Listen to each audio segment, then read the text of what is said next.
Bismillahirrahmanirrahim. Assalamualaikum warahmatullahi wabarakatuh.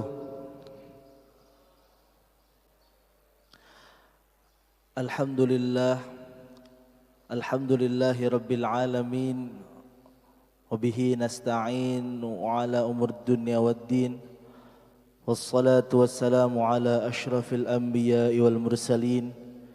Sayyidina wa maulana Muhammadin wa ala alihi wa sahbihi ajma'in. A'udzu billahi minasy syaithanir rajim. Bismillahirrahmanirrahim. Subhanaka la ilma lana illa ma 'allamtana innaka antal alimul hakim. La haula wala quwwata illa billah. Allahumma rizukna fahman nabiyyin wa hifdzal mursalin wa ilhal malaikatil muqarrabin. Allahumma aftah alaina futuhal arifin birahmatika wangshur alaina ya dzal jalali wal ikram. Jamaah kajian Ahad subuh yang sama-sama dirahmati oleh Allah Subhanahu wa taala. Pertama, marilah kita panjatkan puja serta puji syukur kita ke hadirat Allah Subhanahu wa ta'ala yang telah memberikan kita nikmat iman, nikmat Islam, nikmat sehat wal afiat sehingga hari ini kita masih bisa bermuajahah bertalabul ilmi di Masjid An-Nabawi Banjarjaya Kota Tangerang. Semoga hari ini kita mendapatkan ilmu yang bermanfaat di dunia sampai akhirat nanti. Amin ya rabbal alamin. Kedua, selawat berserta salam marilah kita sampaikan kepada junjungan alam baginda Nabi besar Muhammad sallallahu alaihi wasallam beserta keluarganya dan para sahabatnya, dan mudah-mudahan kita termasuk umatnya yang mendapatkan syafaatnya di yaumil qiyamah nanti. Amin ya rabbal alamin. Jamaah kajian Ahad subuh yang sama-sama dirahmati oleh Allah Subhanahu wa taala, yang sama-sama kita hormati narasumber kita, guru kita, Murabbi Kulubina, Murabbi Ruhina, Buya Dr. Ar-Razi Hasim MPhils. Kita doakan semoga beliau panjang umurnya, sehat badannya, dan dimudahkan segala urusannya, urusan dakwah. Amin ya rabbal alamin. Dan saya hormati juga kepada para jajaran pengurus Yayasan DKM An-Nabawi Banjarjaya Kota Tangerang, dan yang saya hormati juga kepada seluruh jamaah yang hadir kajian Ahad subuh di Masjid An-Nabawi. Semoga kita mendapatkan curahan rahmat, taufik dan hidayah dari Allah Subhanahu wa taala. Amin ya rabbal alamin. Jamaah, hari ini kajian Ahad subuhnya membahas tentang tasawuf, yaitu dari kitab Haqaiq Anit Tasawuf. Insyaallah materinya langsung disampaikan oleh Buya Dr. Ar-Razi Hasim. Untuk mempersingkat waktu, marilah sama-sama kita mulai kajian hari ini dengan baca suratul Fatihah. Semoga kajian hari ini berjalan dengan lancar, kita mendapatkan ilmu yang bermanfaat. Ala hadhihi niyah wa ala kulli niyatin salihah. Ila hadratin Nabi Al-Fatihah. A'udzu billahi minasyaitonir rajim. Bismillahirrahmanirrahim. Alhamdulillahirabbil alamin. Arrahmanirrahim. Maliki yaumiddin. Iyyaka na'budu wa iyyaka nasta'in. Ihdinas siratal mustaqim. Siratal ladzina an'amta 'alaihim ghairil maghdubi 'alaihim waladdallin. Baiklah, kepada Dr. Buya Ar-Razi Hasim, waktu dan tempat kami persilakan.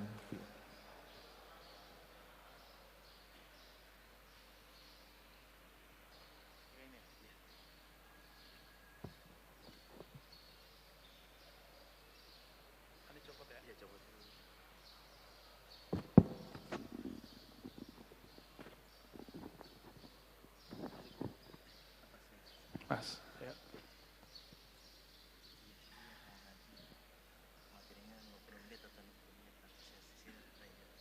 Oke, ya.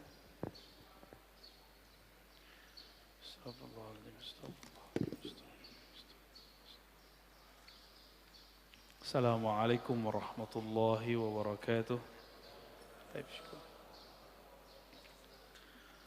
Alhamdulillahi rabbil alamin.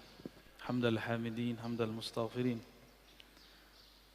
حمدا يوافي نعمه يكافئ مزيده Asyhadu an la ilaha illallah. Asyhadu anna Muhammadan abduhu rasuluh. Allahumma salli wa sallim wa barik ala sayyidina Muhammad wa ala alihi wa ashabihi wa li baitihi wa zurriyyatihi ajma'in wa ba'd.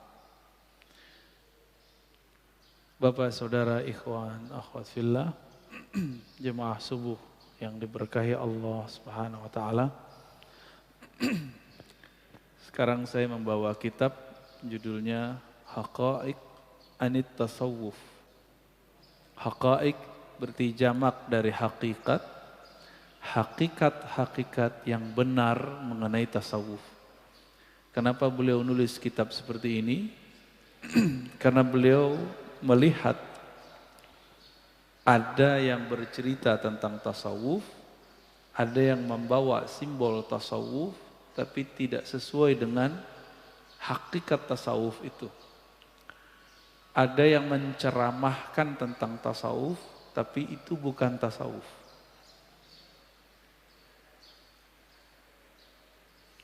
Maka di muqaddimah kitab, Syekh Abdul Qadir Isa, beliau ini nulis kitabnya selesai tahun 1961. Sekarang 2021. Udah lama Pak ya? Udah lama banget. Tapi wafatnya belum lama, tahun 1991. Pengarang kitab ini adalah seorang mursyid thariqat Syadziliyah Al-Qadiriyah Al-Hashimiyah.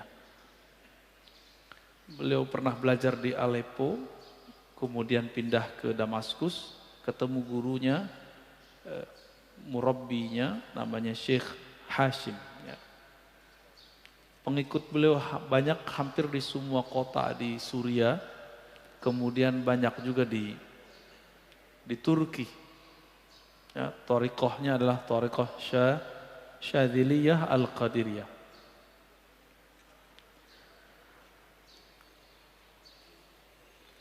Beliau memulai kitab ini dengan mengatakan bahwa falaqad muniyal Islam.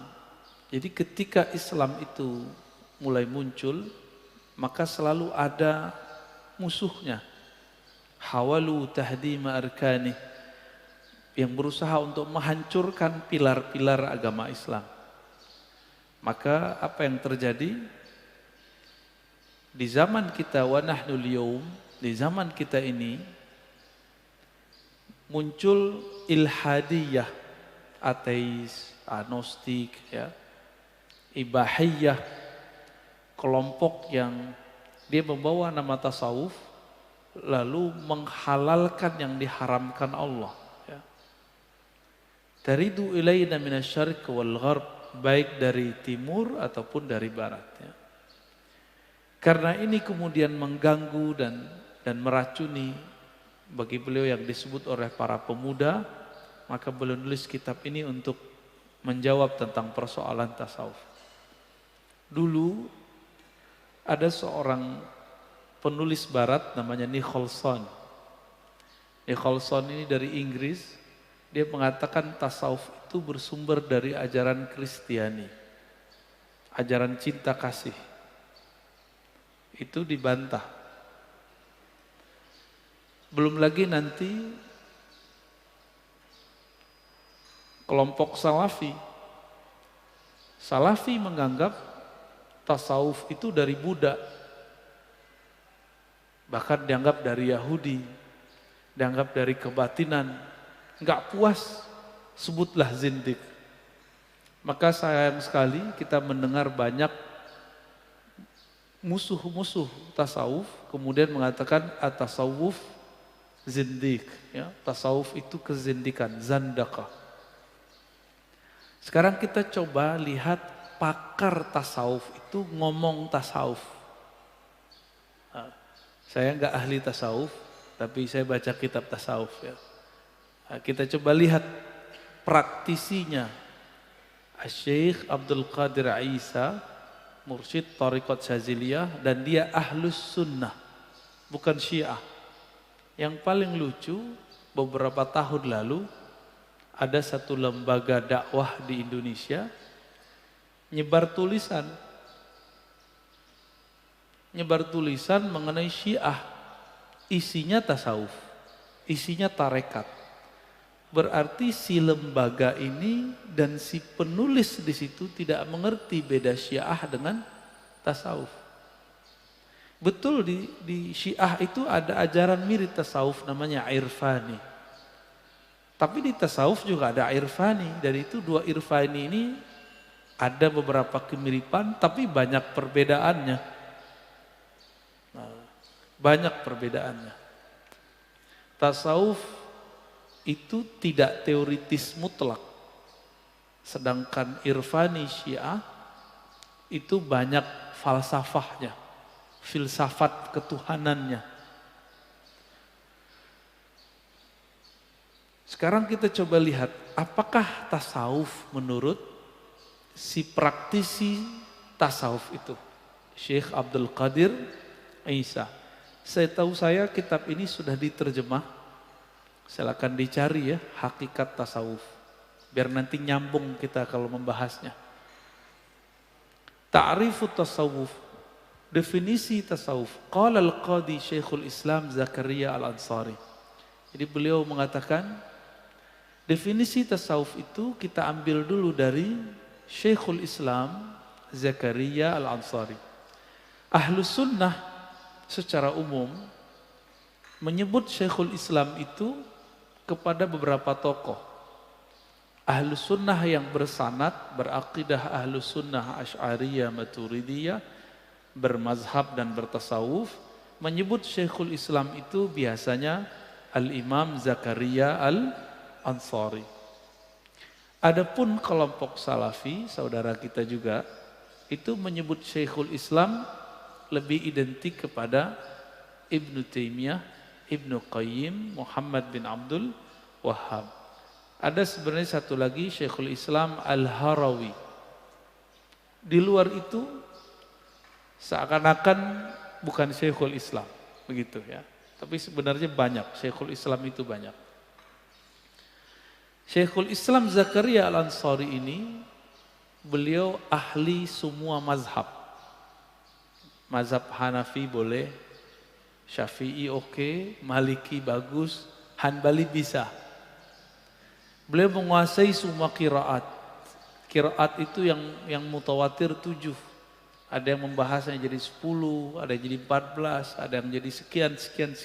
Dan beliau punya semua sanadnya. Maka tidak ada di dunia ini yang mempunyai sanad Quran, qiraat, kecuali melalui Zakaria Al-Ansari. Kecuali beberapa sanad. Ya. Hampir semua. Yang paling lucu, beberapa waktu lalu ada orang melaporkan kepada saya, seseorang ustadz yang membid'ahkan tasawuf, membid'ahkan mazhab, dan menyesatkan Asy'ariyah. Zakaria Al-Ansari ini dia Asy'ari, mazhabnya Syafi'i, tapi bisa berfatwa 4 mazhab. Dan dia mengerti semua qiraat. Dia punya sanad Quran. Si ustadz yang anti akidah Asy'ariyah ini dan anti tasawuf, anti mazhab, dia punya sanad Quran karena dia punya pesantren pondok tahfiz. Diusut ternyata silsilah Qurannya kepada Zakaria Al-Ansari. Jadi kadang-kadang mereka itu menentang sesuatu padahal itu imamnya di Quran kayak di mana gitu ya.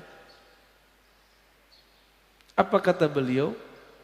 At-tasawuf ilmun tu'rafu bihi ahwalu tazkiyatin nufus.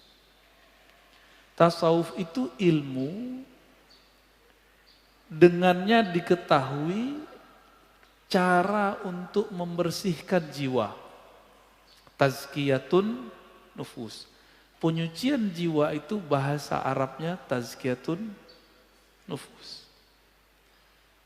Gak cukup tazkiyatun nufus. Ada yang kedua, tasfiyatul akhlaq. Membeningkan akhlak. Gak cukup, ada yang ketiga, wa ta'miruz zahir wa ta'miruz zahiri wal batin. Lalu memakmurkan, menyibukkan, mengisi zahir dan batin. Linailis sa'adatil abadiyah, untuk mendapatkan kebahagiaan yang abadi. Ini versi siapa? Imam Zakaria Al-Ansari. Berarti tasawuf untuk beliau ada 3.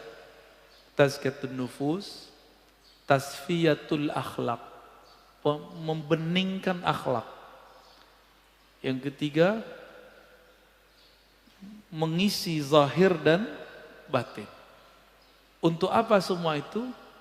Untuk mendapatkan kebahagiaan abadi. Bahagia abadi itu ketika sang kekasih ketemu kekasihnya. Ketika orang yang merantau pulang ke kampungnya. Dan kita ini semua bersumber bukan dari bumi ini. Tubuh kita pulang ke bumi. Tapi ruh kita bukan dari bumi. Ketika ruh berpulang kepada sumbernya ruh, itulah kebahagiaan abadi. Nah, untuk bisa pulang itu, si ruh ini terpenjara dalam tubuh. Tubuh ini di dalamnya ada energi namanya nafs, jiwa. Jiwa ini harus dibersihkan. Akhlaknya harus dibeningkan. Maka kajian tazkiyatun nufus, jika tidak diteruskan dengan tasfiyatul akhlak, maka akhlaknya tetap keras. Ngaji tazkiyatun nufus, tapi ketemu teman gak mau nyapa ya. Masuk masjid mau nyalahin orang mulu. Karena tazkiyatun nufus ini juga berarti membersihkan diri, juga berarti sok suci. Ini yang mana diartikan? Ada ayat fala tuzakku anfusakum. Jangan kamu sok suci, itu ada ayatnya.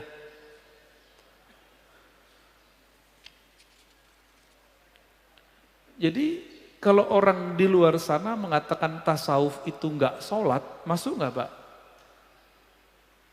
Tasawuf itu bisa sholat di Mekah, masuk enggak? Apalagi tasawuf itu gila, masuk enggak? Enggak masuk ya? Ya. Sekarang Imam Zarruq. Yaqulu Syekh Ahmad Zarruq. Imam Zarruq ini thariqatnya Syaziliyah. Beliau punya kitab Qawaidut Tasawuf, kaidah-kaidah yang benar mengenai tasawuf. Apa kata beliau? At-tasawuf ilmu qasdin li islahil qulub. Tasawuf itu ilmu yang bermaksud membenarkan, meluruskan kolbu. Mengislah, memperbaiki kolbu. Kenapa kok kolbu perlu diperbaiki? Karena kolbu kita itu ada bercak-bercak noda-noda hitam yang disebabkan karena berpaling kepada Allah Subhanahu wa ta'ala. Bapak saudara makan Allah, sesaat kita lupa kepada Allah, itu sudah satu titik di kolbu. Apalagi berjam-jam saya ingat selain Allah, atau saya sibuk mengingat selain Allah, itu sudah noda tebal di dalam kolbu. Makanya Syekh Abdullah Al-Faiz Ad-Daristani itu disebutkan oleh muridnya Syekh Adnan dalam manaqibnya, kalau beliau lagi suluk, lagi riyadhah, ingat terlupa, lalai mengenai Allah sesaat dia wudhu. Kalau teringat dunia, dia langsung mandi tobat. Ada imam begitu, namanya Syekh Abdullah Al-Faiz Ad-Daristani. Kalau kita banyakkan ingat mana? Dalam sholat aja ingat selain Allah. Ini dia di luar sholat, kepikiran dunia, langsung tobat dia Pak. Beda sama kita ya. Jadi tasawuf itu ilmu, objeknya kolbu. Islahil qulub, membersihkan, memperbaiki kolbu. Wa ifraduha lillahi ta'ala, dan mentauhidkannya kepada Allah Ta'ala amma siwah. Berarti tasawuf itu tidak mengajarkan kesyirikan, bukan kuburiyun dalam artian menyembah kubur. Ini ada kuburiyun nih depan saya nih. Sekarang itu sufi dituduh oleh mereka yang tidak mengerti sebagai kuburiyun. Bahkan Soleh Fauzan dalam kitab Tauhid dan beberapa kitab-kitab syarah Tauhidnya itu menyebut sufi-sufi yang berziarah kubur, bertawassul di sana, bertabarruk dengan ubadul kubur, penyembah kubur. Ini su'uzon, kezoliman yang luar biasa dalam kitab-kitab agama, dan sayangnya itu diajarkan di pesantren-pesantren modern. Ya. Kalau ini diteruskan, dibiarkan Pak, saya nggak tahu apa kejadian nanti. Anak-anak kita di pesantren nanti akan menganggap syirik orang tua-tuanya dulu, kawan-kawan yang berbeda faham dengannya. Wal fiqhu li islahil amal wa hifzun nizam. Pemahaman terhadap memperbaiki amal, menjaga nizam, wa zuhuril hikmah bil ahkam. Lalu dapat menangkap hikmah dalam sebuah hukum. Jadi seorang yang belajar tasawuf itu ibadah beda dengan ahli fikih. Ahli fikih menyebut ibadah itu sebagai taklif. Apa arti taklif? Beban. Bagi seorang sufi, ibadah itu bukan beban, tapi ladzah, kelezatan. Hajah, keperluan, kebutuhan. Subuh barusan, itu apa? Itu kebutuhan kita, kebutuhan jiwa kita, atau hanya sebatas membayar hutang? Beban. Yang mana Pak kira-kira? Silakan dirasakan sendiri. Ya. Kenapa subuh lagi seger-seger sholat 2 rakaat, giliran siang, sore udah capek-capek 4 rakaat. Kalau kita menganggap itu sebagai beban seperti paradigma ahli fikih, ya bayar utang aja Pak. Nah, ini perbedaan, sedikit perbedaannya.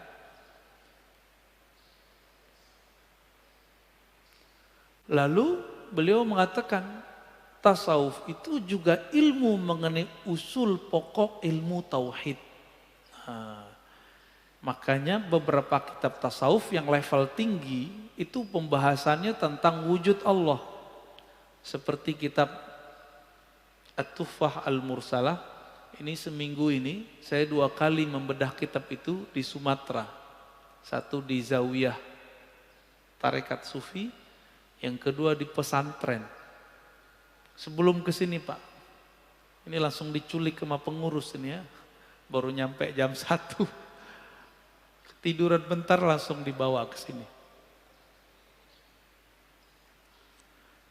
Jadi ada kajian tasawuf mengenai kolbu.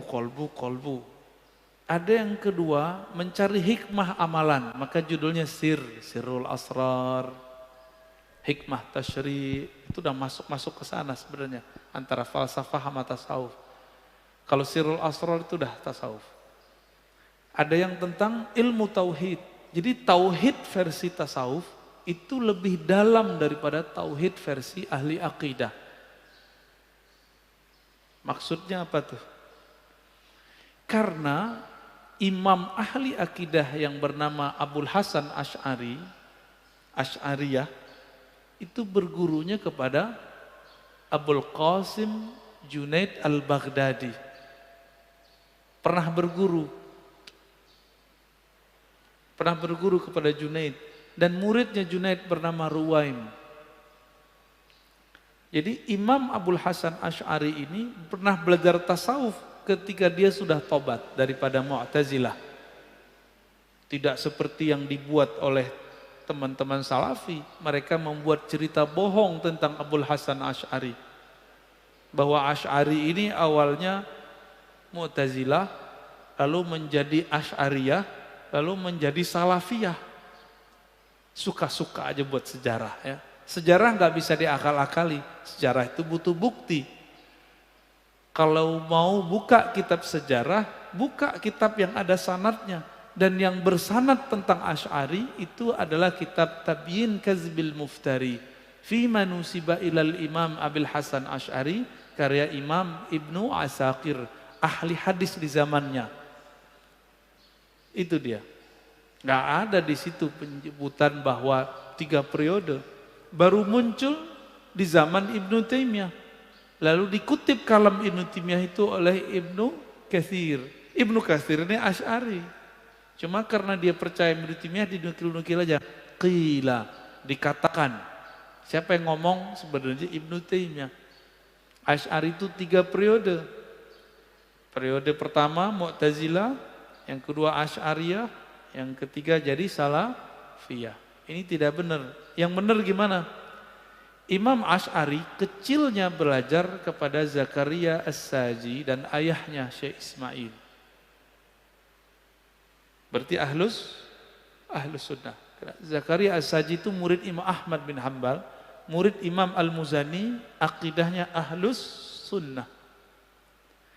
Lalu ayahnya wafat, dia tetap ngaji kepada As-Saji, tapi ayah berikutnya, jadi ayah sambung Pak, ayah tiri nyebutnya. Ibunya nikah lagi dengan Abu Ali Al-Jubai. Abu Ali Al-Jubai ini bapak Mu'tazilah. Menjadi Mu'tazilah lah dia dalam beberapa waktu, sampai kemudian dia menemukan kelemahan-kelemahan Mu'tazilah, lalu dia pindah menjadi Asy'ari yang kita kenal sampai saat ini, yang sangat relevan dengan akidah sufi. Maka tidak ada sufi di dunia yang sahih lah ya, illa wa asy'ariyun au maturidiyun, kecuali akidahnya Asy'ari atau Maturidiyah. Belajar sifat 20 di Mesir itu, sahabat saya pemimpin salah satu madrasah di Sumatera itu bercerita, saya punya syekh di sana tidak mau mengajarkan tasawuf kepada murid sampai muridnya mengerti akidah Asy'ariyah, belajar sifat 20. Saya harap di sini diajarkan ya.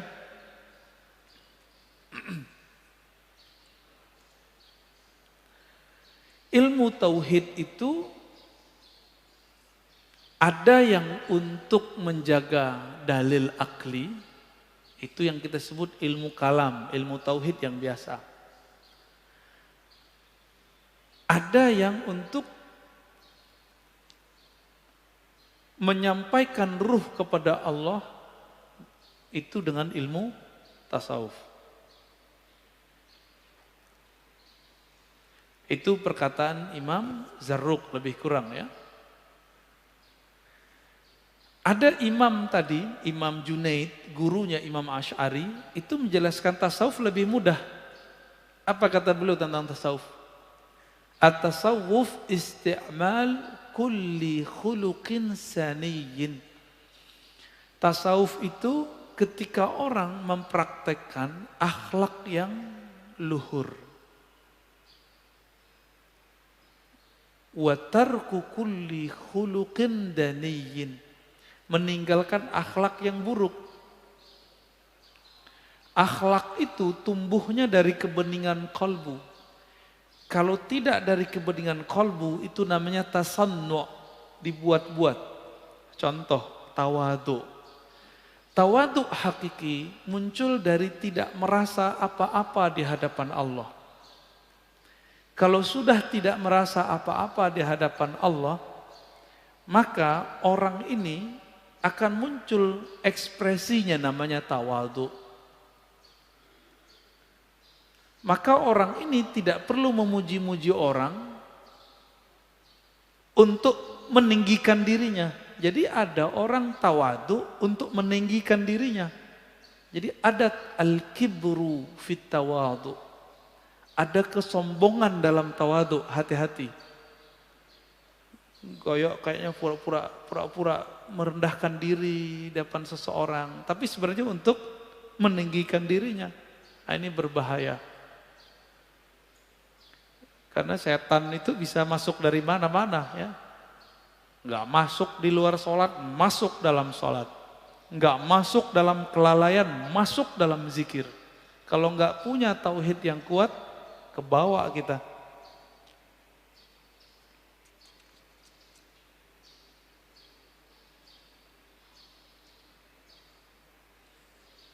Imam Junaid tadi itu wafatnya tahun 297, maka sangat mungkin, sangat besar kemungkinan beliau menjadi guru Imam Asy'ari. Ya. Oke. Apalagi arti tasawuf? Imam Abul Hasan Asy-Syadzili mengatakan, at-tasawuf tadribun nafs alal ubudiyah. Melatih jiwa kita ini kalau nggak dilatih, ini bisa lebih parah daripada si guguk, Pak. Orang Jawa, orang Banten, orang Betawi nggak biasa melihat anjing buru. Anjing yang biasa digunakan untuk berburu. Anjing berburu itu patuh-patuh. Apalagi anjing yang dipakai oleh polisi, pelacak, itu patuh-patuh. Kok bisa anjing, si kalbun, si guguk itu kok bisa dia patuh? Padahal dia si anjing. Karena dia ditadrib. Disebut di Quran, mu'allamah, anjing yang terpelajar.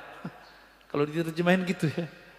Jadi anjing saja bisa dilatih, apalagi nafs kita. Anjing itu nggak ada akalnya, nafs kita ada akalnya. Maka melatih nafs seharusnya lebih mudah daripada melatih si kalbun, ya, si anjing itu atau si guguk itu. Imam Abul Hasan Syadzili menegaskan tasawuf itu bukan kamu jadi sakti, bukan kamu jadi tiba-tiba sholat di Mekah gitu, bukan. Tasawuf itu melatih jiwamu untuk berubudiyah kepada Allah. Ubudiyah itu bukan ritual fisik. Ubudiyah itu penghambaan dari dalam diri. Hamba itu patuh enggak pada tuannya? Nah itu dia. Tadribun nafs alal ubudiyah. Melatih supaya rasa kehambaan muncul. Maka dia patuh kepada Allah Subhanahu wa ta'ala. Waradduha li ahkamir rububiyah. Lalu memulangkannya, mengembalikannya kepada hukum rububiyah. Rububiyah dalam ilmu tasawuf bukan rububiyah dalam tasawuf, dalam akidah salafi. Dalam akidah salafi, rububiyah itu meyakini Allah pencipta, udah gitu doang. Sedangkan rububiyah di sini hubungan Allah dengan hamba. Hubungan Allah dengan hamba disebut dengan rububiyah. Nah, ini beberapa macam definisi ya. Ada imam ahli tafsir namanya Ibnu Ajibah. Ahli tasawuf juga, mursyid juga. Apa kata dia? Tasawuf itu enggak aneh-aneh. Tasawuf itu ilmun yu'rafu bihi kaifiyatus suluk. Ilmu mengetahui tata cara suluk. Apa arti suluk? Kalau di Sumatera, suluk itu berkhalwat, beriktikaf di masjid 10 hari, 30 hari, 5 hari, 7 hari. Itu disebut dengan suluk kalau Bapak ke Sumatera ya. Mulai dari Aceh sampai ke Lampung setahu saya begitu. Maka bulan Ramadan kemarin walaupun corona itu masih banyak yang suluk. Saya habis berziarah kepada seorang syekh namanya Syekh Abdurrahman di Pasaman, Kinali. Syekh Abdurrahman ini udah wafat, diteruskan anaknya Syekh Muda Abdul Manaf. Tapi udah tua Pak ya, gelarnya Syekh Muda. Karena dapat gelar sebagai mursyid umurnya baru 21. Itu artinya apa? Orang jadi praktisi sufi, pemimpin tarekat gak mesti tua. Bisa dia masih muda. Sekarang umur 70-an. Berarti sudah 50 tahun dia memimpin thariqah. Di tempatnya pelosok. Kita ke sana, saya sampai jam 4:30. Kita baru sampai di kotanya, terus jalan. Jalannya sangat menantang sekali lah. Sangat terpencil. Jadi kayaknya corona nggak nyampe sono lah. Ya. Pemerintah larang orang beriktikaf. Tempatnya gede. Tapi masyarakat animonya untuk melatih jiwa, mengalahkan takut mereka terhadap corona. Tetap ada yang beriktikaf 150-an sampai 200. Dan itu normal. Sedangkan di kota-kota besar nggak boleh lebih dari 15 orang. Di situ 200-an orang. Ya. Itu suluk. Tapi setiap ahli zikir ada suluknya. Kalau yang tadi itu Thariqat Naqsyabandiyah, ada khalwatnya 40 hari, 10 hari. Kalau Syaziliyah beda lagi, Khalwatiyah beda lagi. Ya. Thariqat itu banyak, sangat-sangat banyak. Jangan asal-asal ikut. Kalau Thariqatnya Abah Anom, misalnya ba'da sholat, zikir la ilaha illallah 165 kali. Nah, ini sebagai contoh. Apa Thariqahnya? Qadiriyah wan Naqsyabandiyah. Kalau Thariqah Syaziliyah, caranya zikir pagi sore. Zikir pagi sore, pagi sore, pagi sore. Makanya turun ke Hasan Al-Banna dalam pergerakan-pergerakan kampus, itu mahasiswa ada zikir maksurat. Cuma sayang zikir maksuratnya nggak bersanad. Karena bertarekat sendiri-sendiri ya. Nyampe di kalangan Ba'lawi, Thariqah Ba'lawiyah itu baca rotib. Rotibul Haddad, Rotibul Attas. Itu suluknya. Ya. Macam-macam suluknya. Kaifiyatus suluk ila hadrati malikil muluk. Ilmu tasawuf itu ilmu tentang suluk. Lalu apa arti suluk? Suluk itu menempuh jalan ila hadrati malikil muluk. Untuk sampai menghadirkan dalam diri raja di raja alam semesta. Allah Subhanahu wa ta'ala. Allah itu jauh atau dekat, Pak? Allah jauh apa dekat? Dekat. Tapi terasa enggak? Belum ya? Barusan sholat berasa enggak? Kan enggak. Cara untuk merasakannya itu namanya tasawuf. Sederhana enggak? Sangat sederhana. Jadi beda imam, beda pendekatan tentang tasawuf. Jadi ini saya lebih suka dengan definisi ini. Dia mulai dulu jalan menuju Allah. Yang kedua baru pakai kalam yang pertama, Imam Zakaria Al-Ansari. Yang kedua tasfiyatul bawatin minar radha'il. Membersihkan diri kita yang terdalam dari radha'il, dari kotoran-kotoran diri. Bapak ibu ini berani nggak masuk masjid kalau lagi junub? Berani nggak? Hah? Nggak berani ya? Saya juga nggak berani, Pak. Dilarang nggak junub masuk masjid? Dilarang. Dalam ilmu qalbu, ilmu rohani, orang yang junub secara rohani adalah orang yang melupakan Allah Subhanahu wa ta'ala. Junub itu juga bisa berarti jauh. Orang yang jauh dari Allah Subhanahu wa ta'ala. Walaupun tubuh sudah bersih, kalau qalbu belum dibersihkan, tubuh baru nyaman di masjid fisik. Tapi qalbu belum nyaman memasuki hadrah rohani. Itulah yang disebut oleh para ulama kita, bukan hadis. Jangan salah, ini kadang-kadang ahli tasawuf ini doyan hadis palsu. Jangan sampai ahli hadis dulu mereka mengerti hadis sahih dan tidak sahih. Apa itu? Qalbul mu'min baitullah. Qalbunya orang beriman itu baitullah, tempat mengingat Allah. Jadi sebenarnya tubuh ini ketika nyebut subhanallah, Allahu Akbar, kepala ruku, sujud. Kalau qalbunya tidak mengingat Allah, sujudnya nyampe gak kepada Allah? Enggak nyampe. Karena Allah gak mandang berapa kali sujud, Pak. Yang Allah pandang itu qalbunya ingat Allah apa enggak. Yanzuru ila qulubikum, yang Allah pandang itu disorot terus, itu kolbu, disorot terus. Kolbu ini ketika sujud apa yang dia ingat? Kolbu ini ketika ruku apa yang dia ingat? Merasa dirinya sholatnya paling mendekati sunnah, yang lain enggak. Berarti dia enggak ingat Allah. Nah, ini, itu maksud beliau.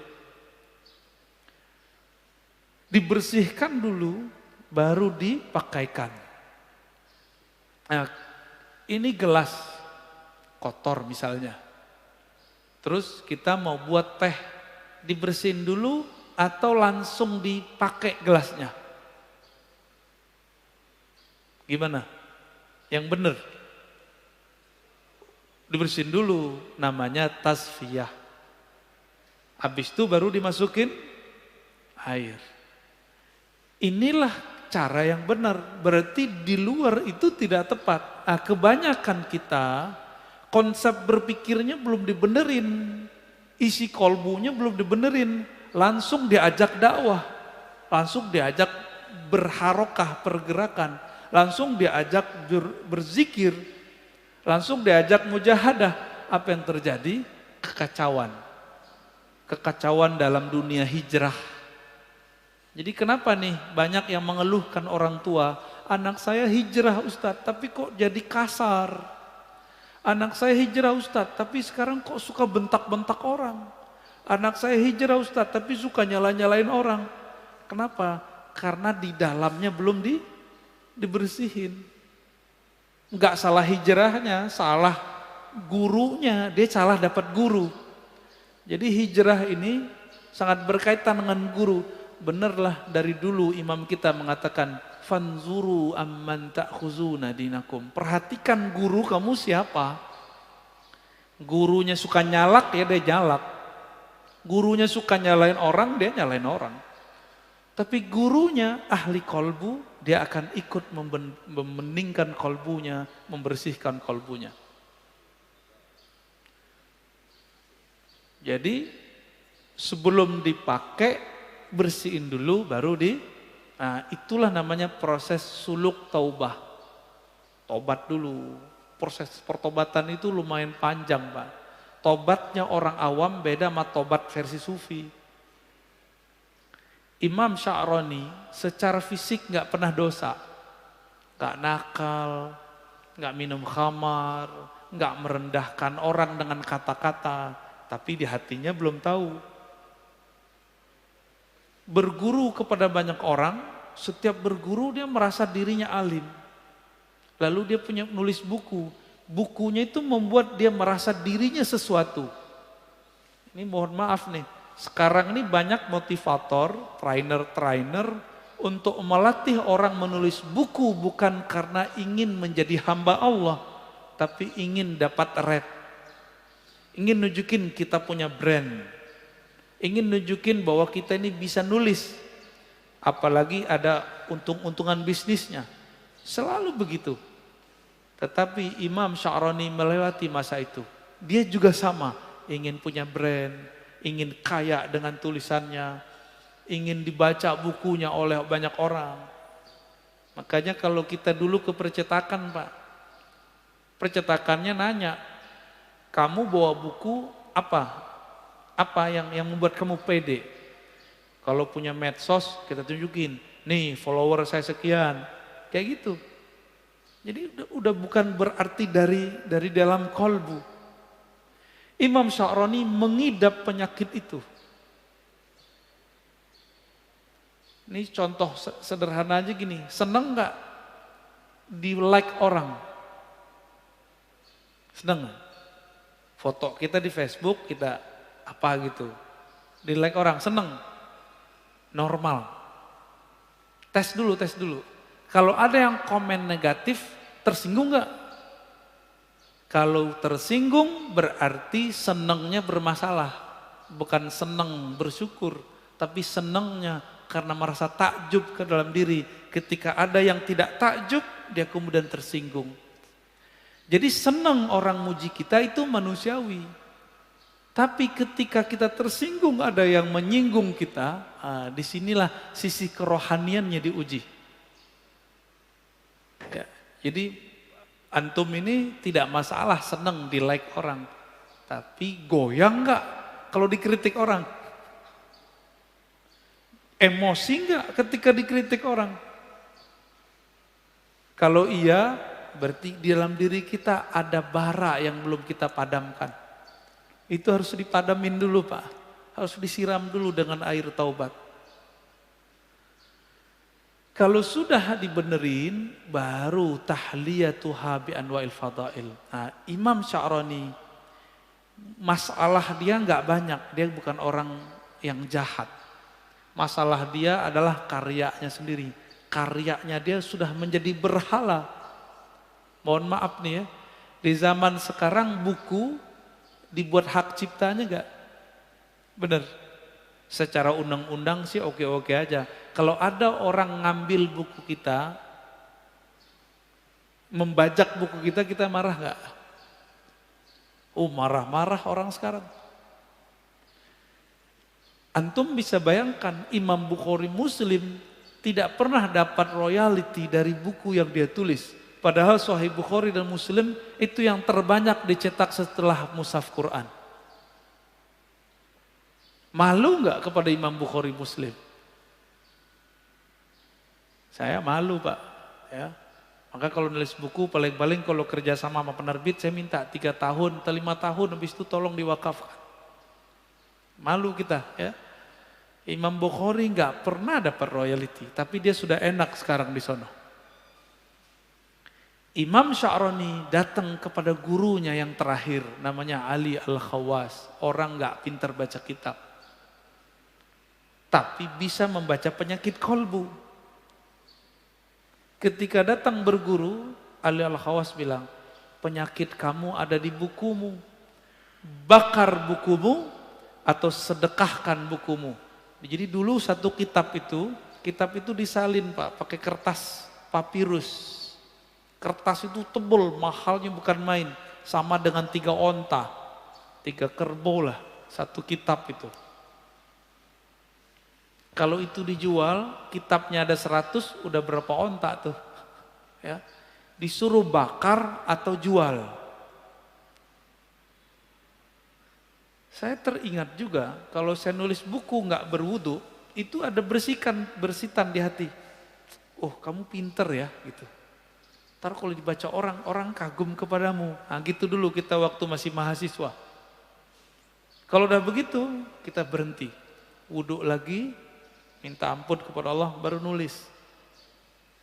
Ini tips nulisnya para imam, para wali-wali Allah. Makanya Sahih Bukhari, Sahih Muslim dibaca sampai hari ini. Imam Muslim aja, belum gak usah Bukhari. Muslim itu, Imam Muslim yang wafat 261 Hijriah, tidak mau nulis hadis kecuali beliau berwudu.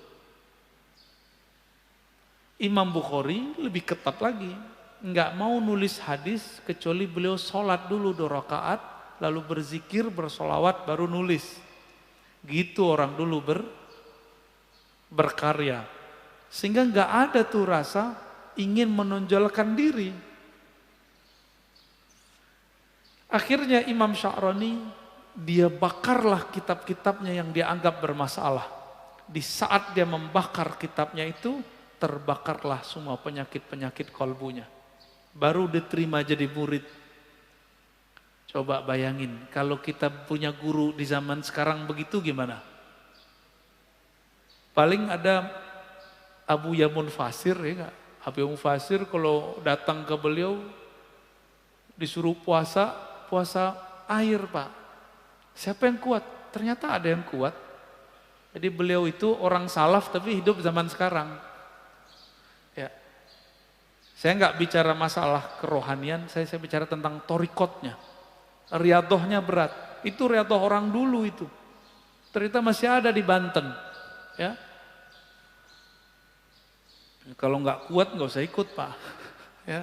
Minta berkat doa aja ke beliau ya. Jadi sufi-sufi itu ada yang ketat, ada yang sedang, ada yang santai. tasahul, ada yang tawassut. Sufi yang ketat kayak tadi. Ada orang sombong karena dia punya rumah, disuruh jual rumahnya, sedekahin duitnya. Nggak kuat kan Pak ketemu guru begitu? Ada orang yang merusak dia, keluarganya, disuruh cerain. Kan nggak kuat Pak kita begitu. Nggak kuat, itu thariqat tasawuf lama yang ketat. Ada orang hobi makan minum, dikurangi makannya, dikurangi minumnya. Proteslah banyak ustadz di Sumatera. Karena di Sumatera itu kalau suluk tarikan Naqsyabandiyah nggak makan daging Pak. Ustadz-ustadz yang modus. Sebenarnya dia suka makan daging, makan rendang, makan apa tuh gaji-gaji itu ya, gazebo namanya. Itu suluk apa-apaan, kok mengharamkan daging? Kok kita nggak boleh makan daging? Nafsunya lagi ngomong, nafsunya demo. Orang suluk nggak ada urusannya sama nafsu dia. Itu kejadian Pak banyak. Ustadz, selevel ustadz. Bahkan menuduh orang-orang yang sedang suluk itu mengharamkan daging. Tidak, nggak ada mengharamkan daging. Taib. Ada yang sedang ini melihat kondisi si murid. Menyesuaikan, kurikulumnya nyesuaiin si murid. Tapi batinnya tetap harus kuat. Kalau tasahul santai. Tasawuf underground, kan sekarang ada ya. Ada tuh ustadznya juga muda juga tuh. Beliau berdakwah di kalangan anak jalanan yang gak kepikiran sama kita dia buat. Sebenarnya jemaah tabligh itu bagian dari tasawuf menurut saya ya. Cuma mungkin tasawufnya sudah ala Syekh Zakaria Al-Kandahlawi, campuran antara tarekat, ahli hadis sama tradisi India ya. Itu tasawuf juga. Lalu beliau kasih rumus Ibnu Ajibah, tasawuf itu awaluhu ilmun, awalnya ilmu, tengahnya amal, akhirnya mauhibah, pemberian hadiah dari Allah Subhanahu wa ta'ala. Jadi berilmu dulu, lalu beramal, baru dapat laduni dari Allah. Jangan langsung laduni. Ya. Tapi ilmu kan beragam. Ada ilmu tentang riyadhah, latihan, mujahadah. Ada ilmu yang lebih tinggi, ilmu ma'rifat, ma'rifatullah. Ini ilmu juga. Nanti amalnya juga mirip-mirip, tapi hasilnya beda. Ilmu ma'rifat membuat seorang murid menjadi wali Allah. Sedangkan ilmu riyadah paling tinggi menjadi mursyid. Mursyid itu ada yang wali, ada yang tidak wali. Ya, mirip-mirip kayak psikolog, cuma agamis. Kalau mursyid itu mirip sama psikolog, bisa menerapi kolbu. Kalau wali belum tentu. Wali ini ada yang bersembunyi dengan penampilannya yang biasa-biasa aja. Dan saya sudah sering mengatakan walinya sufi itu soleh-soleh Pak, pakai serban, mungkin pakai kopiah, penampilannya soleh lah. Itu wali sufi. Ada wali namanya wali majzub, kayak Wan Sekhan. Jadi Wan Sekhan itu bukan sufi, jangan disebut beliau sufi, enggak, dia enggak sufi. Maka tidak ada tarekat sufi yang membuat orang seperti Wan Sekhan. Itu namanya wali majzub. Wali yang kolbunya, ruhnya ditarik oleh Allah Subhanahu wa taala dari cinta dunia menjadi hanya cinta kepada Allah. Maka orang cinta kan kasmaran. Orang kasmaran ya seperti orang gila, tapi bukan gila. Yang faham nggak akan menyebut dulu pikiran. Dan harus diluruskan, Wan Sekhan bukan sufi. Bukan wali sufi, tapi dia wali majzub. Jadi kalau ada orang menuduh, ini nih wali sufi ini gila, dia nggak ngerti sufi itu apa. Wali sufi itu kayak Abah Anom, Tajul Arifin, ya. Kayak Abah Sekumpul, kayak Mbah Asrori dan ayahnya Mbah Ishaq. Mbah siapa lagi nih? Ahmad Sukanta di Banten. Nah, itu wali sufi namanya. Syekh Nawawi Al-Bantani, itu wali sufi, rapih. Enggak abrakan. Kalau wali majzub, ya abrakan Pak, dan itu bukan sufi. Tidak bisa ngangkat murid. Cuma bisa ada orang khidmah kepada dia dapat berkah. Tapi itu bukan kurikulum tasawuf. Buka kitab ini nggak ketemu namanya wali majzub, bisa dijadiin guru, nggak ada. Jadi seperti Wan Sekhon, itu tidaklah dapat bisa dijadikan mursyid. Beliau asik dengan mahabbahnya, nggak bisa. Gimana orang mau berguru kepadanya? Jadi itu bukan wali apa sufi, tapi wali apa? Wali majzub. Terus yang ketiga ada wali yang menyembunyikan ma'rifatullah dalam dirinya dengan cara melakukan menzahirkan hal-hal yang membuat orang mencelaknya, disebut wali malamatiyah. Ini tersebut dalam kitab Imam Ahlus Sunnah Al-Imam Suhrawardi, kitabnya Awariful Ma'arif, murid dari Syekh Abdul Qadir Al-Jilani yang disepakati ketasawufannya, kesufiannya. Malamatiyah ini kalau dia ketemu dengan orang yang satu channel dengannya, baru dia tunjukkan baju kewaliannya.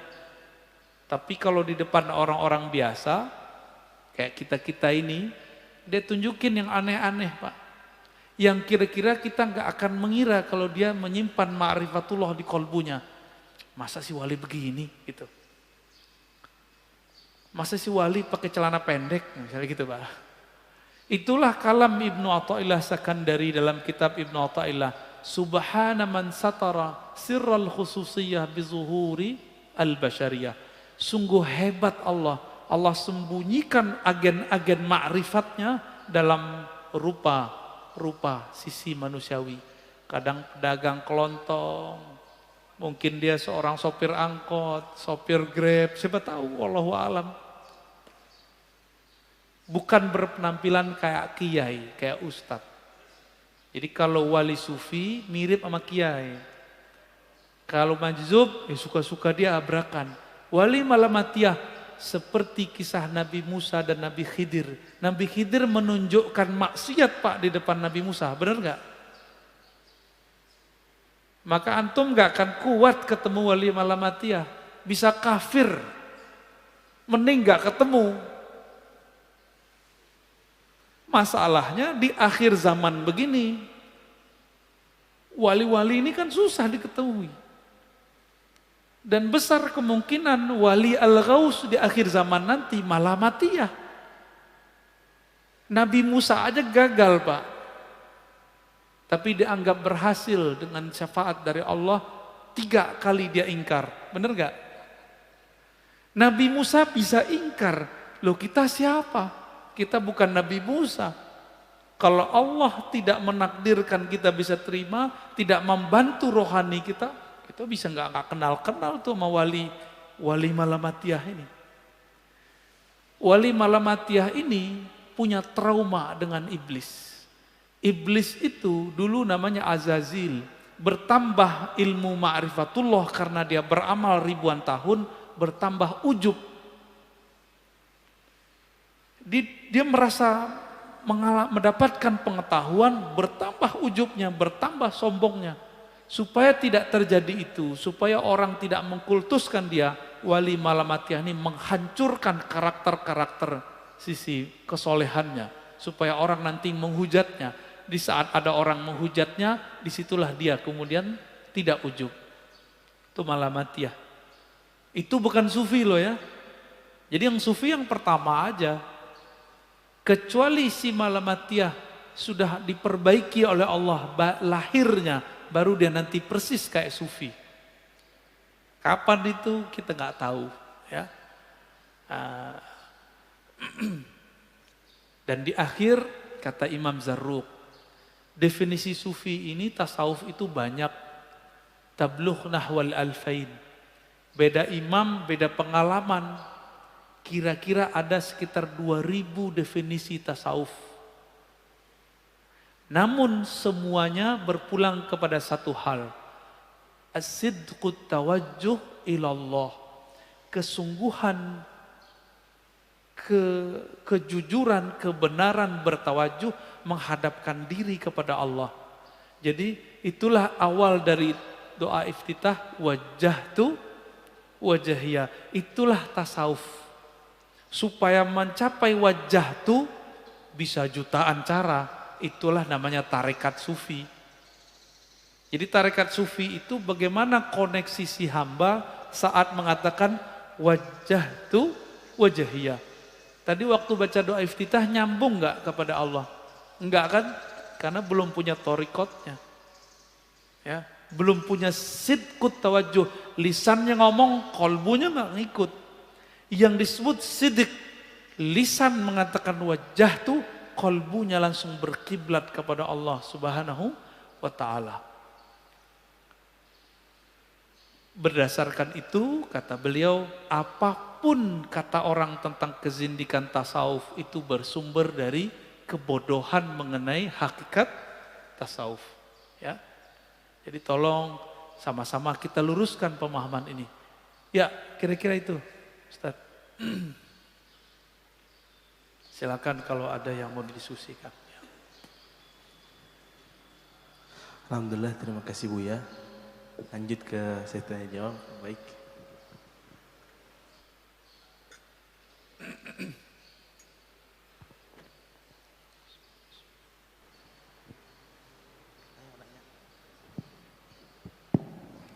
Bismillahirrahmanirrahim. Assalamualaikum warahmatullahi wabarakatuh.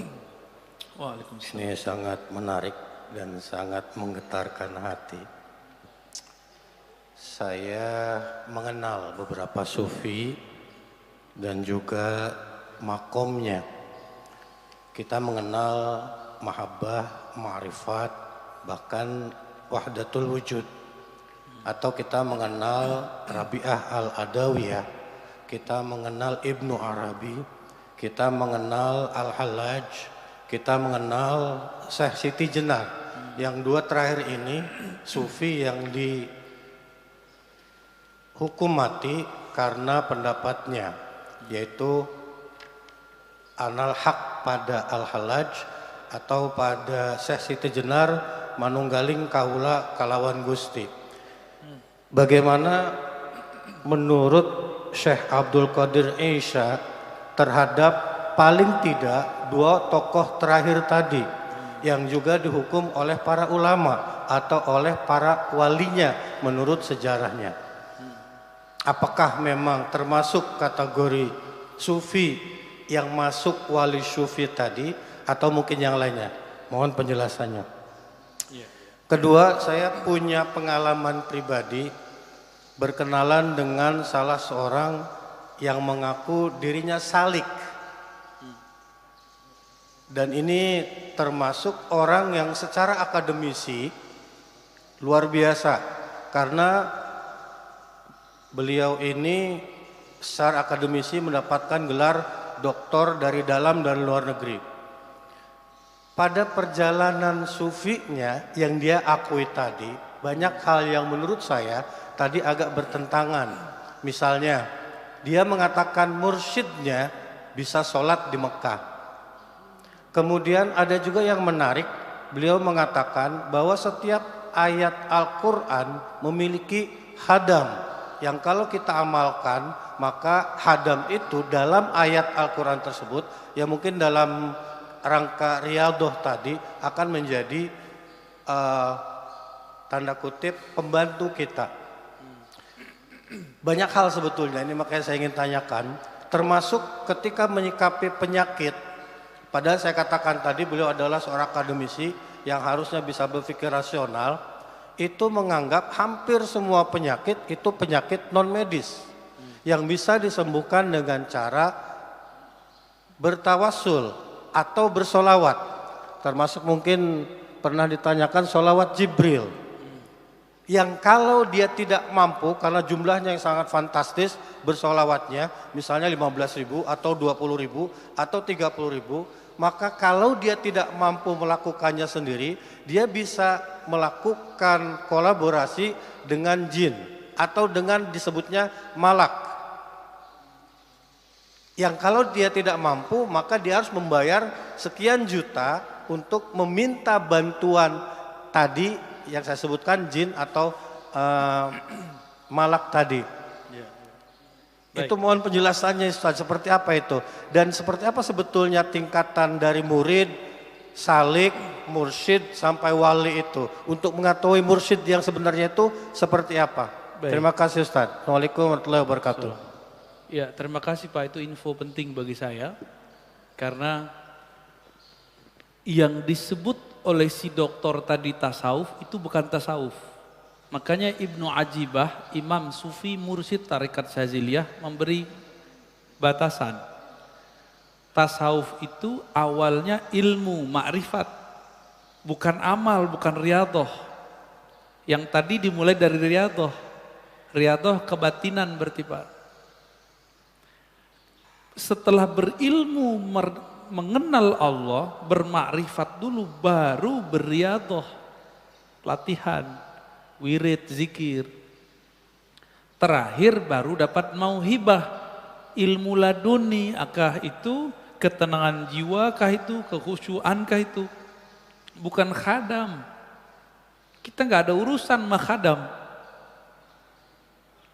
Mau baca ayat ada khadam, nggak ada khadam, kita nggak ada urusan sama itu. Mau kita baca zikir nanti ada malaikat yang mengkhidmatkan diri, kita nggak ada urusan sama itu. Urusan kita hanya kepada Allah. Ini yang dikatakan oleh Imam Al-Junaid, tauhid itu, Junaid yang tadi sufi. Ifradul qidam anil hadas.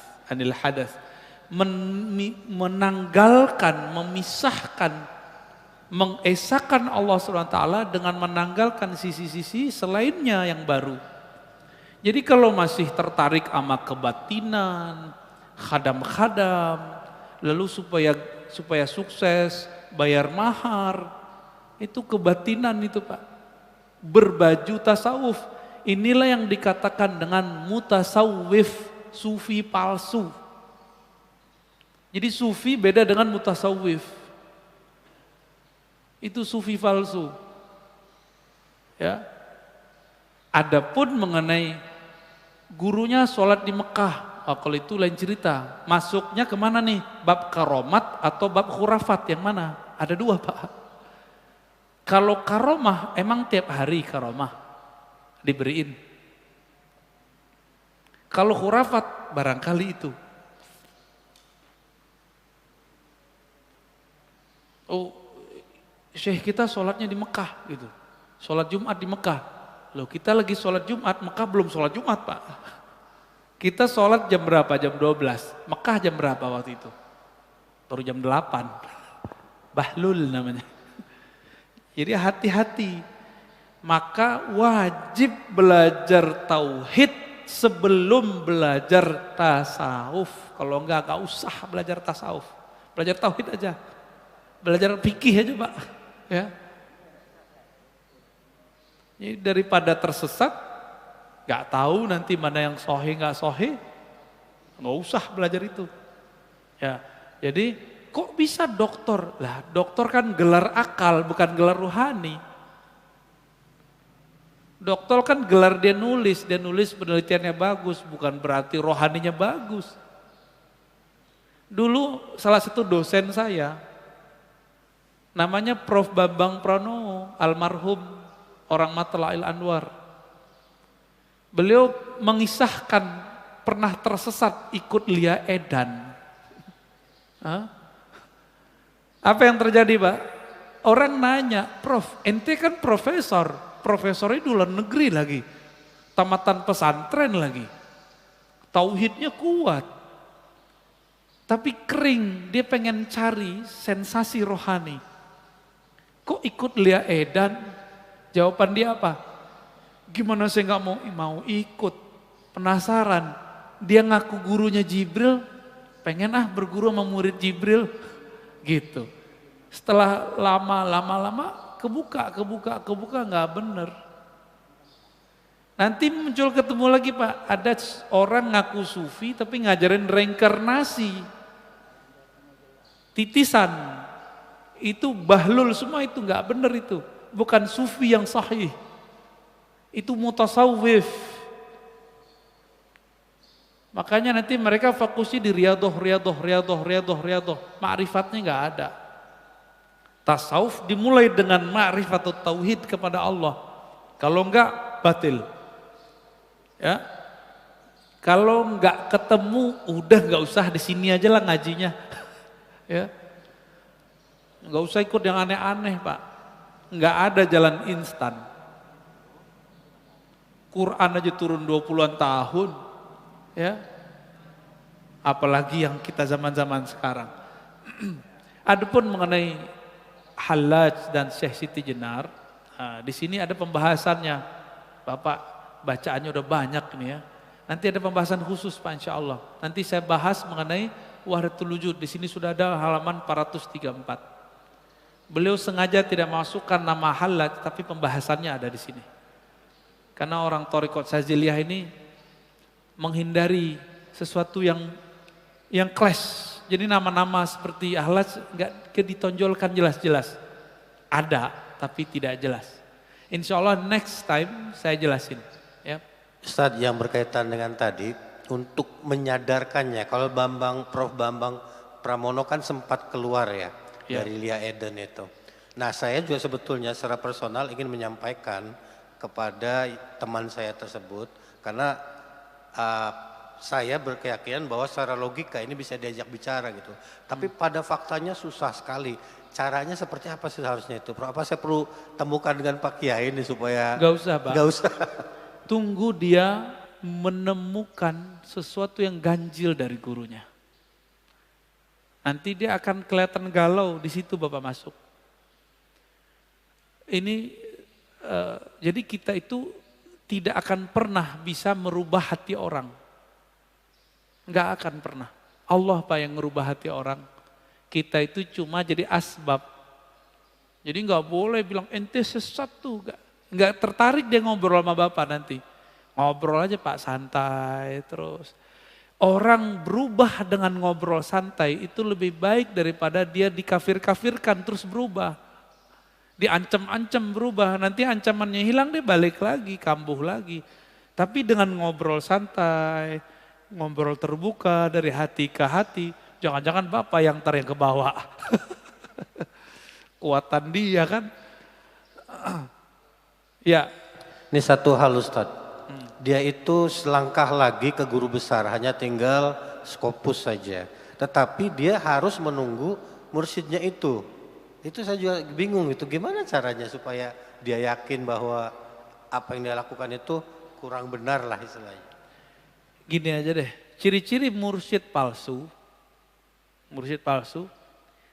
mengajarkan murid istighal bi ghairillah, sibuk dengan selain Allah, cari khadam. Baca ini biar dapat khadam, baca ini biar faedahnya ini. Itu bukan mursyid ilallah, tapi itu mursyid ila ghairillah. Itu nganterinnya bukan ke Allah, nganterinnya kepada kesaktian. Jadi Bapak kalau mau cari mursyid, guru itu cuma ngajarin mengenal Allah, lalu zikir untuk bisa sampai kepada Allah. Udah itu aja. Enggak lebih-lebih dari itu. Ya. Sederhananya gitu Pak ya. Yuk Ustadz, udah? Belum? Ya. Ini hari Minggu ya? Oke. Saya nggak mau debat, buat apa debat?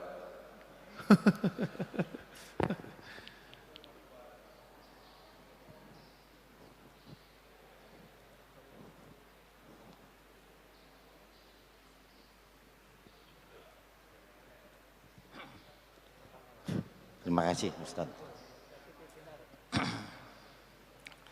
Saya masih bingung ya, kalau belajar tasawuf itu.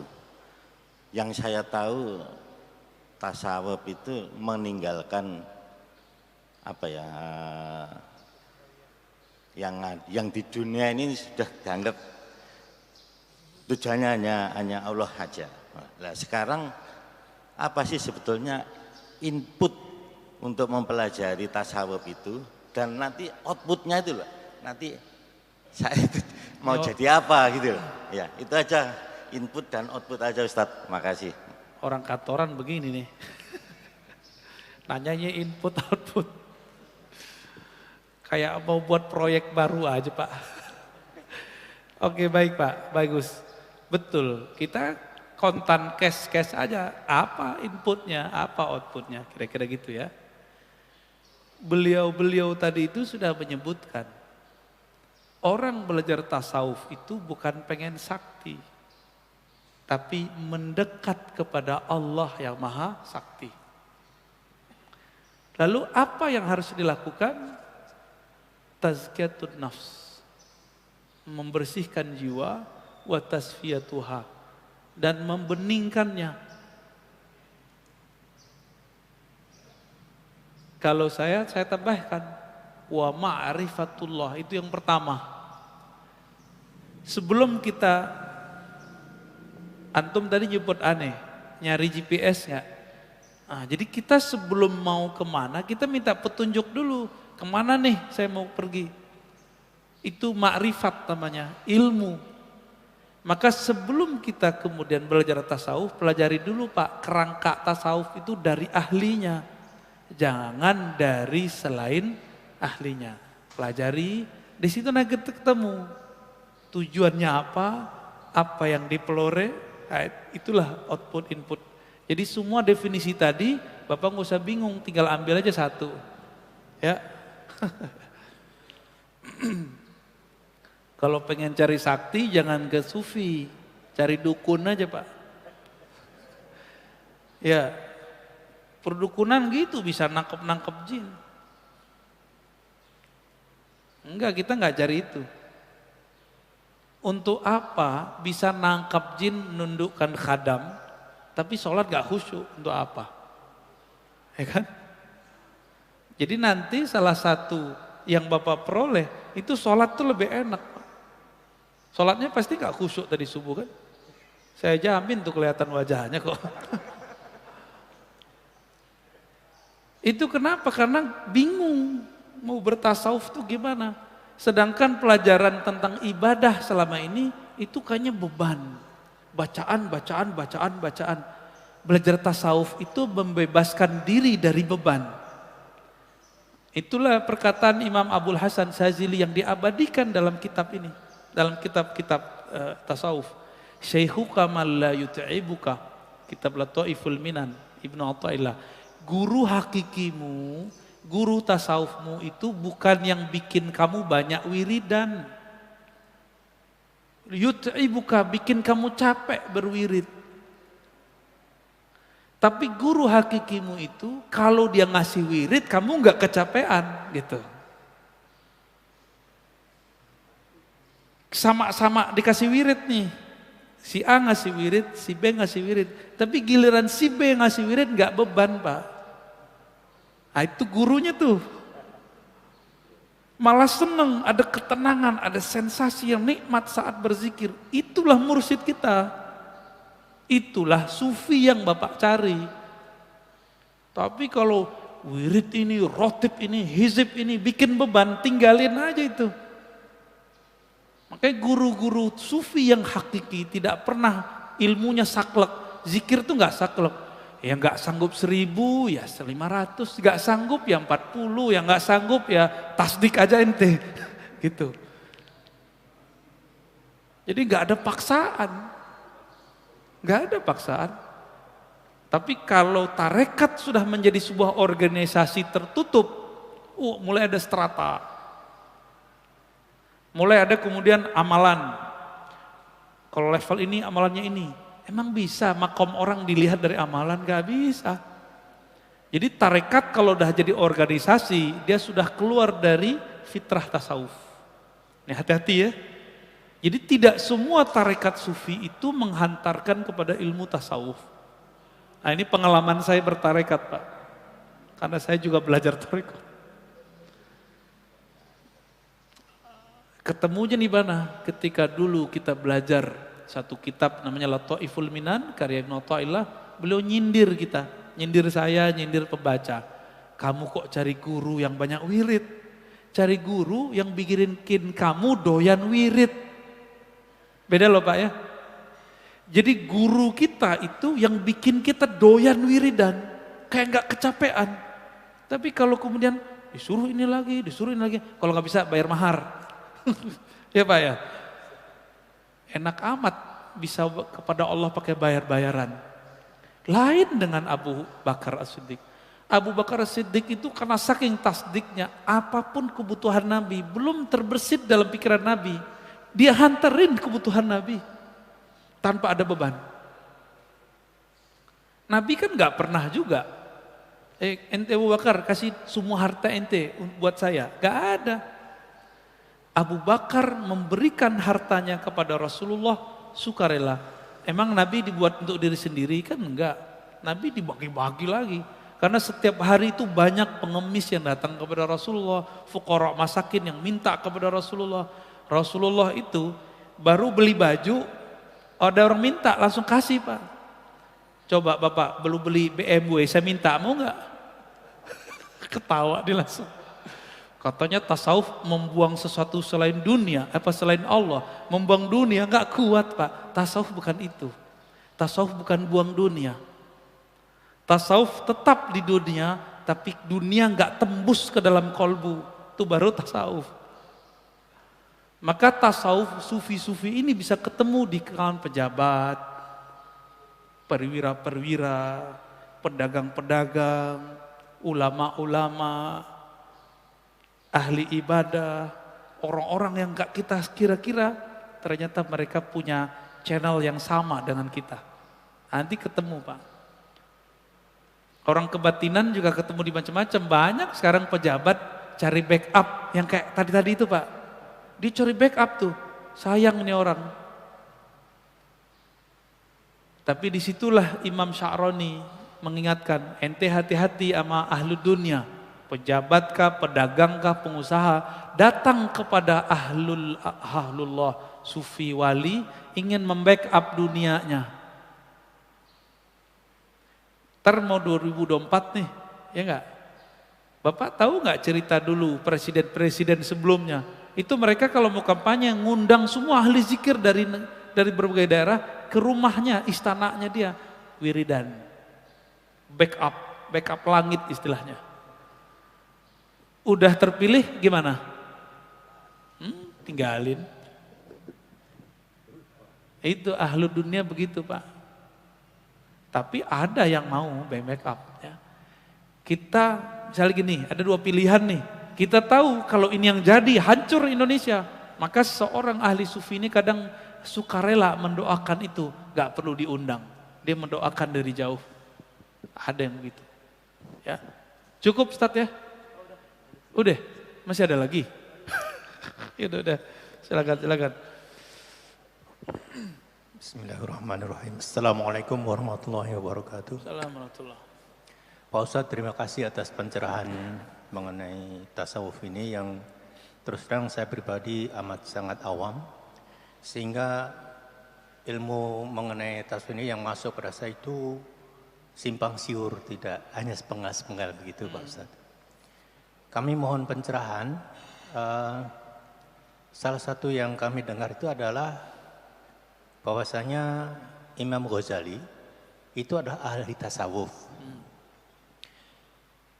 Buku-buku yang ditulis pada awal-awalnya adalah berisi sebagian besar atau adalah semuanya berisi mengenai tasawuf.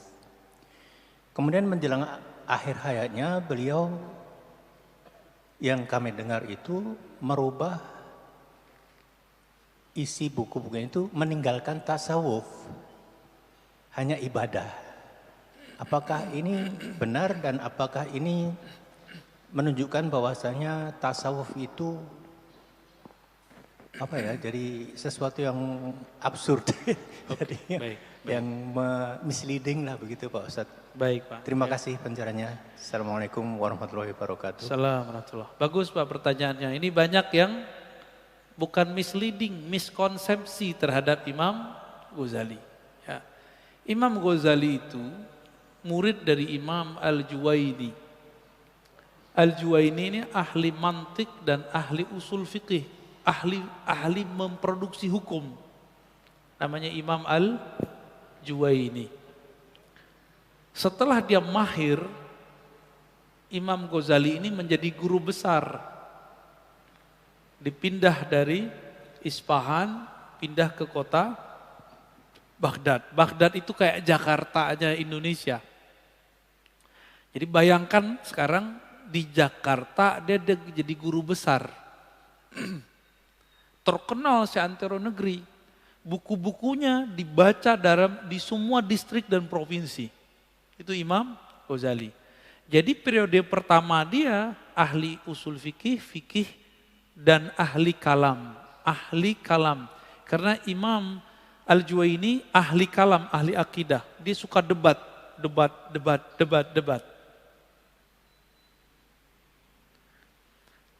Setelah beliau lama menjadi guru besar, beliau juga ngaji tasawuf, tapi kajian kitab tasawuf, baru teori. Dengerin doang. Belum pernah mempraktekkan tasawuf. Suatu saat beliau membahas beberapa hal yang sangat menyentuh kolbunya, tapi kolbunya nggak tersentuh. Ukuran orang awam bisa nangis, dia nggak nangis. Ukuran orang awam bisa bergetar, jantungnya itu, kolbunya itu, hati nuraninya, ini enggak. Maka dia mulai galau, guru besar. Jadi jangan dikira udah doktor, profesor, kemudian selamat. Imam Ghazali lebih tinggi dari itu, imam. Gelarnya udah Hujjatul Islam. Udah bisa buat produk hukum sendiri. Ngelewatin profesor sekarang. Udah berapa banyak profesor, itu jadi profesor baik di barat ataupun di timur karena membaca karya Imam Ghazali. Di atasnya profesor beliau itu. Maka ketika mengalami kegersangan, dia meninggalkan kampusnya, Nizamiyah. Di rumah aja. 15 hari, 15 malam, gak bisa tidur, gak bisa ngomong. Tertekan, dia mikir, saya udah seposisi begini kok kesepian. Jadi orang itu kalau pinter sendiri kesepian deh Pak. Jadi antum jangan jadi orang pinter-pinter sendiri. Harus punya teman, orang yang kajiannya sama kayak kita. Jangan merasa, ini bidang saya doang yang boleh bahas. Kesepian ntar. Saya doang yang pakar ini. Enggak bisa begitu. Di luar sana banyak orang-orang hebat. Imam Ghazali kesepian dia. Orang kalau ketemu dia cium tangan bolak-balik. Tapi dirinya galau. Ketemulah seorang imam. Ya. Sebelum ketemu, Nizamul Mulk, Perdana Menteri, udah kirim semua dokter paling canggih di istana. Semuanya mengatakan, kami tidak bisa ngobatin. Terakhir ada dokter ngerti ilmu psikologi. Apa kata si dokter? Wahai Nizamul Mulk, Perdana Menteri, ini orang, gurumu ini penyakitnya bukan penyakit fisik, tapi penyakitnya penyakit kejiwaan. Jiwanya sedang galau. Sekarang kita sebut psikiater ya. Diterapi nggak bisa juga. Obatnya dia harus ketemu guru yang menyembuhkan kolbunya. Akhirnya Imam Ghazali, dia dengar dokter gitu. Dia keluar. Berangkat dari Baghdad, pergi ke daerah Suriah. Dia carilah satu masjid yang kira-kira orang nggak kenal dia. Minta izin jadi merbot menara. Bukan merbot imam Pak. Merbot menara, tinggal di menara. Makan ala kadarnya. Ada orang naruh di masjid apa makanan kurma, itu dia yang makan. Sampai kemudian dia kaget, di masjid itu orang ngaji kitab dia. Orang nggak tahu kalau itu si pengarangnya. Kalau sekarang kan bisa dicek di IG Pak, di Facebook, di YouTube. Oh ini siapa nih orang? Bisa dicari di Google. Dulu nggak bisa. Palanya agak botak dikit kan Imam Ghazali itu, pemikir. Ketemulah beliau dengan Imam Abu Ali Al-Farmadi, mengajarkan zikir, cara membersihkan kalbu dan mengenal Allah Subhanahu wa taala. Menjadilah dia berkhalwat 10 tahun dan setelah itu dia menjadi sufi dan menulis kitab Ihya Ulumuddin. 4 tahun setelah itu wafat. Jadi cerita yang benar, kisah yang benar, bukan tasawuf yang duluan. Gitu Pak ya. Di mana ketahuannya? Bapak cari buku Al-Munqiz Minadh Dhalal. Itu karya beliau curhat tentang pengalamannya. Munqiz Minadh Dhalal beliau cerita tentang 4 fase terakhir jadi tasawuf. Bagi beliau tasawuf itulah ilmu tertinggi. Demikian kajian kita, semoga bermanfaat. Wassallallahu ala nabiyyina Muhammad subhanakallahumma wa bihamdika asyhadu an la ilaha illa anta astaghfiruka wa atubu ilaik. Assalamualaikum warahmatullahi wabarakatuh. Ada permintaan doa dan Al-Fatihah. Baru meninggal ya, barusan. Pak Erik bin Suaib. Semoga beliau diridhai oleh Allah, diampuni oleh Allah. Ila ruhi nabiyina Muhammad SAW wa ila akhina Erik bin Suaib. Lahumul Fatihah.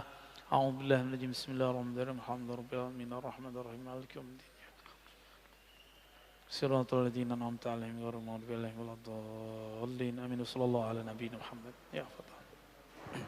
Alhamdulillah Buya, terima kasih atas materinya dan jawabannya.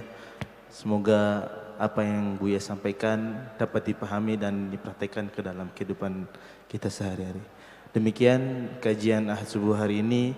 Lebih kurangnya saya mohon maaf. Billahi taufiq wal hidayah wal afu minkum. Wassalamualaikum warahmatullahi wabarakatuh.